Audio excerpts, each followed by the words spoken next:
কেমন লাগলো?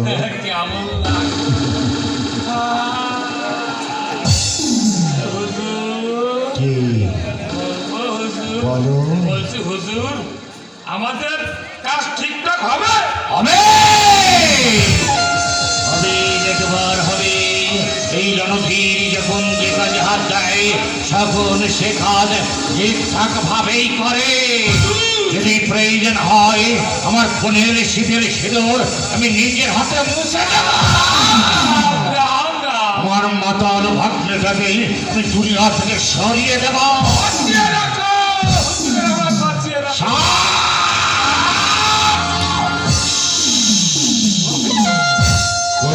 সাপ যেন একটা বড় প্রসাবের যে বিষ, ছোট প্রসাবেরও সে কি সমান বেশ। দীপক বাড়ি ছেড়ে চলে গেছে, দীর্ঘদিন হয়ে গেছে, তার ছেলে না মেয়ে কি হয়েছে তার আমি কিছুই জানি না। খুঁজে বের করবো, খুঁজে বের করবো, তন্ন তন্ন করে খুঁজে বের করবো। তারপর তার ছেলে না মেয়ে যাই হোক কেন, তাকে সে বাচ্চাটাকে ওই নিজে হাতে দুনিয়া থেকে সরিয়ে দেব। নইলে ওই বাচ্চা বড় হয়ে একটি আমার উপর সবল মারবে। না না দেবার না, নীলানদীর তা কিছুতেই সহ্য করবে না। আমার পথের কাঠা আমি একটা একটা একটা করে উপড়ে দেব। আমার সামনে যদি পাহাড় এসে যায়, লাঠি বলে যে পাহাড় ভেঙে চুরমার করে দেব। লোকে বলবে পাপ চক্রান্ত, আমার কিছু যায় আসে না। এতটা পথ আমি এগিয়েছি, আমার সংকল্পের পথ থেকে আমি কিছুতেই এটা পাহাবো না। কিছুতে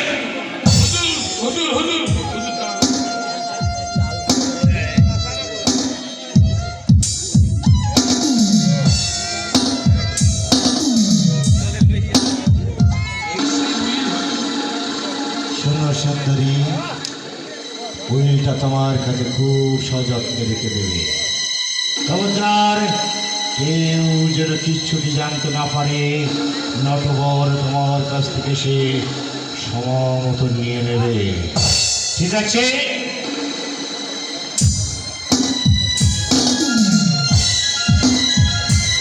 মনে রেখো সুন্দরী, ওই উইল হচ্ছে আমাদের স্বর্গে ওঠার একমাত্র অবলম্বন।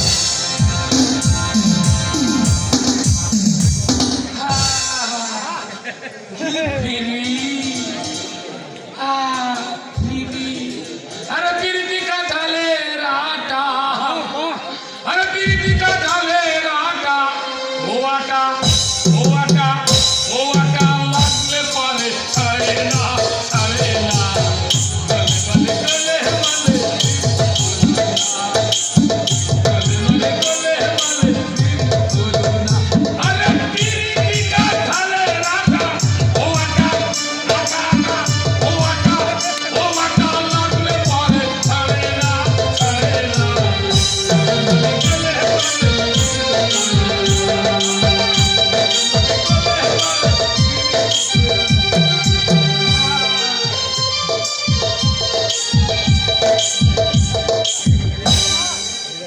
ভগবান,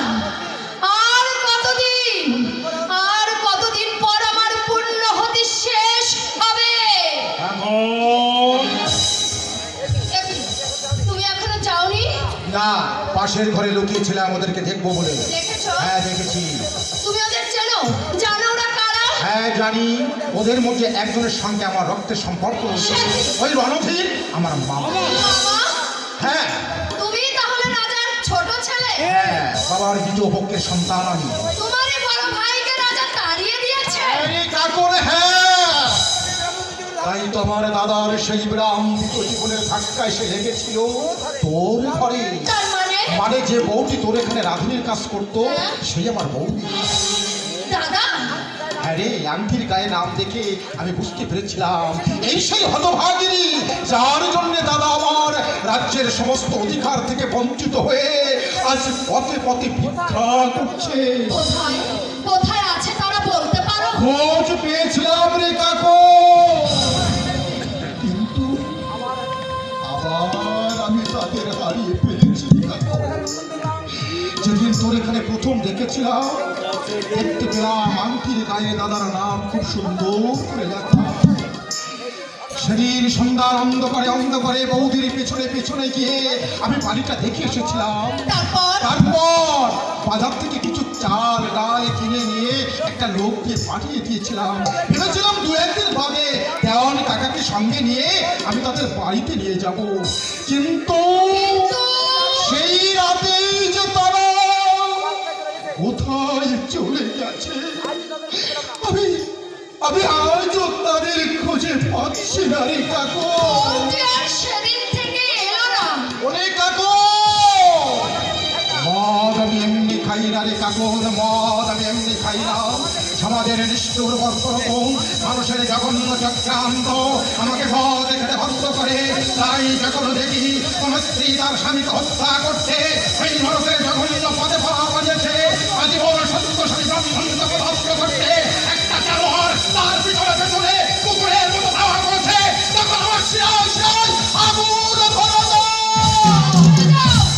এই সন্তানের গলা টিপে ধরো, যে আমার স্মৃতির সিঁদুর মুছে দিয়েছে, ভেঙে দিয়েছে আমার হাতের শাখা, আমাকে স্বামীর মুখ থেকে ছিনিয়ে এনে কেড়ে নিয়েছে আমার সতীত্ব, ঘরের বাবুকে করেছে বাজারের বাইজি। কাকুন, মরণ ছুরি বসিয়ে দাও তার বুকে, পূর্ণ করো আমার সতীত্ব কেড়ে নেওয়ার প্রতিশোধ, পূর্ণ করো আমার স্বামীর রক্ত ঝরানোর প্রতিশোধ। আমি তাই করবো রে কাকুন, আমি তাই করবো। আমি সেই নারী যদি জানোয়ার বসে কম বুকে বসে দেবো প্রতিশোধ কম। হাত পার ফুটে যখন তাজা রক্ত বের হবে, সেই রক্ত দু হাত ভেঙে তুই পূর্ণ করবি তোর জীবনের একমাত্র ব্রত। সমাজ, এই সমাজ দেখবে, সংসার দেখবে, এই সতীর্থ হরণকারী জানোয়ার শক্তি থেকে বিদায় মানুষ শাস্তিতে চল চল বোন, চল আমার সঙ্গে।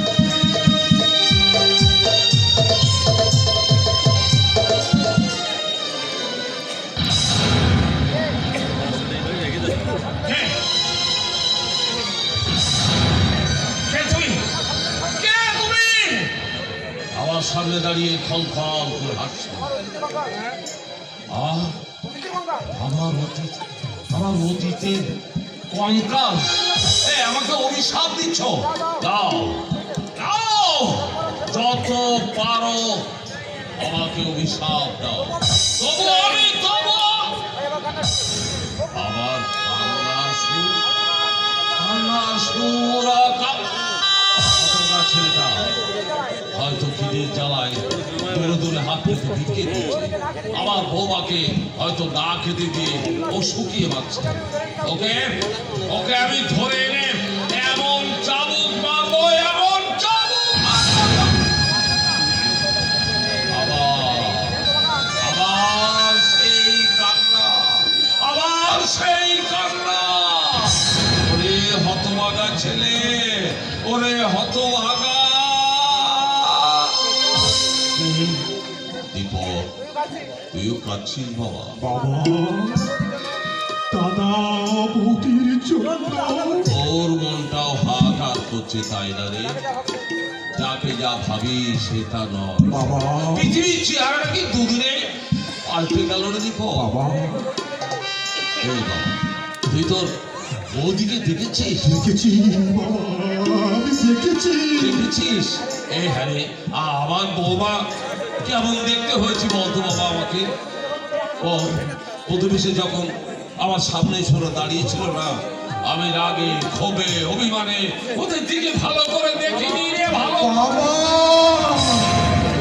সে রূপের তুলনা হয় না বাবা। সে মুখের দিকে তাকালে আপনি আর চোখ ফেরাতে পারবেন না বাবা। আমাকে একবার চুপি চুপি চুপি চুপি সেখানে নিয়ে যেতে পারিস বাবা? পারতাম বাবা, পারতাম, কিন্তু তুই বল বল না বল। আবার আমি তাদের হারিয়ে ফেললাম। হারিয়ে ফেলেছিস? হ্যাঁ বাবা, আগে যেখানে তারা ছিল এখন আর তারা সেখানে নেই। এই তাহলে কোথায় গেল? কোথায় যে গেছে আমি আজও তাদের খুঁজে পাচ্ছি না বাবা। খুব কষ্টে পড়েছে তাই না রে? বৌমাকে নিয়ে হতভাগা ছেলে খুব কষ্টে দিন কাটাচ্ছে তাই না? হ্যাঁ বাবা, জানেন বাবা, আমার দাদার না একটা ছেলেও হয়েছে। কি বললি তুই? আমার শঙ্করের ছেলে হয়েছে, মানে আমার দাদু হয়েছে রে। হ্যাঁ বাবা, হ্যাঁ। দারিদ্রের সঙ্গে লড়াই করে হতভাগা যদি আজও জীবিত থাকে তাহলে সে হয়েছে আজ 8 বছরের ছেলে। 8 বছরের ছেলে। হ্যাঁ বাবা। দীপক বাবা, এই বাবা, এতদিন পরে আমার দেহের রক্তটা এমন চঞ্চল হয়ে উঠছে কেন রে? বাবা। আমার ভাঙা বাজারে বসন্তের মিষ্টি সুর ধ্বনিত হচ্ছে কেন? তাহলে কি আমার যৌবনটা আবার ফিরে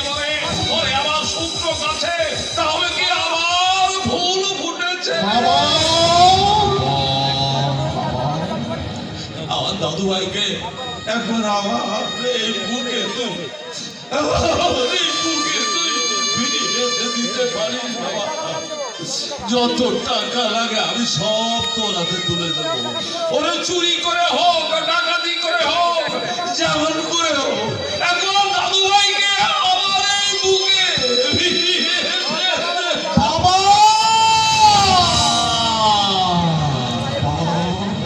আমার এই বুকটাই বড় জ্বালা রে বাবা।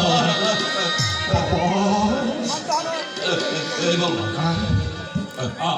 আমার এই বুকটা একটু হাত দিয়ে দেখো, দেখো কি বলবো বাবা,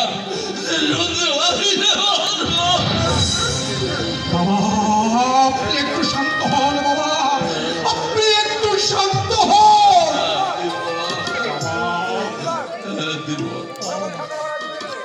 ওরা কি বলে জানিস, ওরা কি বলে জানিস, শঙ্কর নাকি আমার এই রাজ্যটা জোর করে কেড়ে নেবে।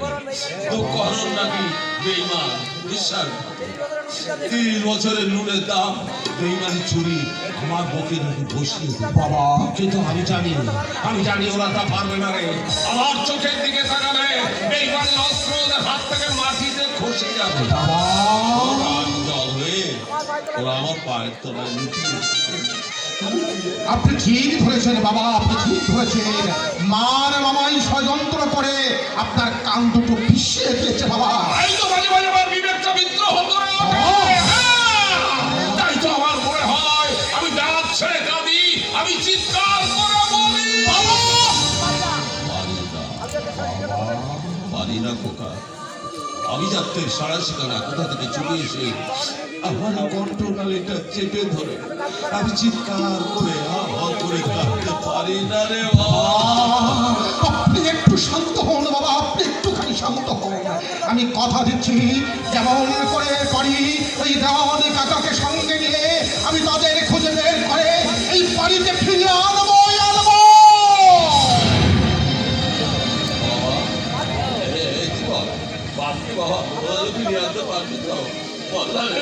বাবা, আপনারই রক্তে তোমার জন্ম, কেন পারবো না বাবা, কেন পারবো না? মদ খাই বলে ভয়ে আমি আপনার সামনে আসতে পারতাম না। আজ যখন এসেছি, আজ যখন আমার এই চোখের জলে আপনার পা দুটো আমি ভিজিয়ে দিয়েছি, তখন আর ভয় নেই বাবা, আর ভয় নেই। আপনার রক্তের ঋণ আমি গলায় গন্ডাই শোধ করবো।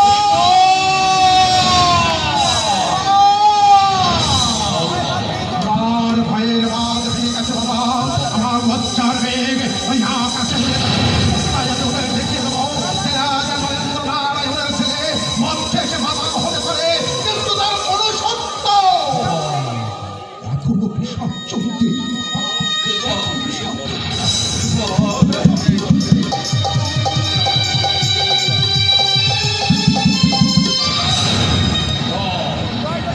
জয় করেছি আমি, জয় করেছি। এই হতভাগার ছেলে, তুই আমার সঙ্গে পাল্লা দিবি, আমার সঙ্গে চোখের জলের পাল্লা দিবি, তাই না? দেখ, আর অন্তরে অন্তরে আজ অনুভব করে বাবার মুখ থেকে তার সন্তান চলে গেলে, বাবার মুখ থেকে সন্তান চলে গেলে এই বাবা মুখে যে কতখানি ব্যথা লাগে, কতখানি আঘাত লাগে। আজ আমি তোকে বুঝিয়ে দেবো রে, আমার বুকটা খালি করে চলে গিয়ে যেমনি করে আজ 8 বছর ধরে তুই আমাকে কাঁদাচ্ছিস, এবার তোর মুখ থেকে তোর সন্তানকে চুরি করে এনে আমি তোকে বুঝিয়ে দেবো যে বাবার মুখ থেকে সন্তান চলে গেলে বাবার মুখে কতখানি ব্যথা লাগে। আমি বুঝিয়ে দেবো, আমি এবার প্রতিশোধ নেবো রে, এবার আমি প্রতিশোধ নেবো, আমি সরব প্রতিশোধ নেবো, আমি প্রতিশোধ